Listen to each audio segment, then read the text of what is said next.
क्या आप तैयार हैं? शाह ज़मीन व बहर या सुल्तान सलीम जल्द ही आपकी स्क्रीन पर। तो नाज़रीन इकराम, आप लोगों की इस खबर के बारे में क्या राय है मुझे कमेंट्स में जरूर बताइएगा। और इस बारे में अभी इतला नहीं है कि इस ड्रामा सीरीज की कहानी उस वक्त से शुरू की जाएगी जब सुल्तान गियास शहजादे थे या जब वो एक सुल्तान की हैसियत से अपने तख्त पर विराजमान थे।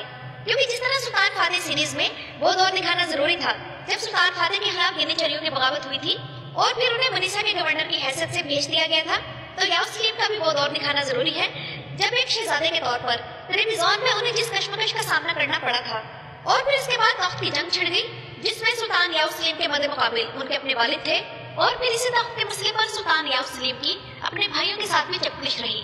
और नाज़रीन इकराम, आप में से जिन लोगों ने बाबुल सलार ड्रामा सीरीज देखा था उन्हें शायद याद होगा कि उस ड्रामे में हमें शहजादा कोरकुत दिखाए गए थे और ये वही शहजादे थे जिन्होंने बाबुल सलार भाइयों को कश्ती दी थी जिसके बाद ही वो समुद्री दुनिया पर राज करने वाले बहरी कमांडर बने थे। तो ये सुल्तान गियास सलीम के ही भाई थे। तो ये तारीखी फेज भी अगर इस सीरीज में दिखाया जाए तो जबरदस्त रहेगा।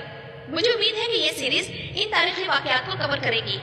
वैसे भी नाज़रीन इकराम, अब तक उस्मानी सलातीन को गैर हकीकी वाकयात के जरिए इस्लाम का दुश्मन साबित करने की कोशिश की गई है। तो उम्मीद है कि ये राइटर्स हमें असल तारीख दिखाएंगे। और वैसे क्या ज्यादा बेहतर नहीं होता कि सीरीज बनाने के बजाय अगर सुल्तान गियास पर एक मूवी बना दी जाती और उसी में तमाम तारीखी वाकयात कवर कर लिए जाए, क्योंकि तुर्की का ड्रामा 2.25 घंटे का होता है और फिर ये वक्त पूरा करने के लिए राइटर्स को फजूल वाकयात डालने पड़ते हैं। तो अगर मूवी बना दी जाती तो वाकयात भी जल्दी कवर हो जाते और शायद उसका म्यार भी ड्रामे से बेहतर होता। आप लोग इस बारे में क्या कहेंगे मुझसे जरूर शेयर कीजिएगा। इसके अलावा टीआरटी वालों को ये ध्यान में रखना चाहिए कि इस ड्रामे में इस्तेमाल होने वाले कॉस्ट्यूम्स की क्वालिटी और एक्टर्स की सिलेक्शन बहुत देखभाल के साथ करनी चाहिए। जिस तरह सुल्तान फातेह सीरीज में टीआरटी ने इन चीजों का ख्याल रखा है। और जैसा कि हम जानते हैं कि दिल शाहरुख के मकबूलियत का राज भी उस दौर की सही मंजरकशी, बेहतरीन अदाकार और वाकयात थे। और उसमें वाकयात बेशक तारीखी नहीं थे, लेकिन महमद बोजदैन एटलीस्ट मदाहों को एंटरटेन करने में कामयाब रहे। तो यहाँ सुल्तान गियास सलीम ड्रामा सीरीज के राइटर्स को ये बात सामने रखनी चाहिए कि तारीखी वाकयात दिखाते दिखाते एंटरटेनमेंट का एलिमेंट भी जरूर शामिल होना चाहिए।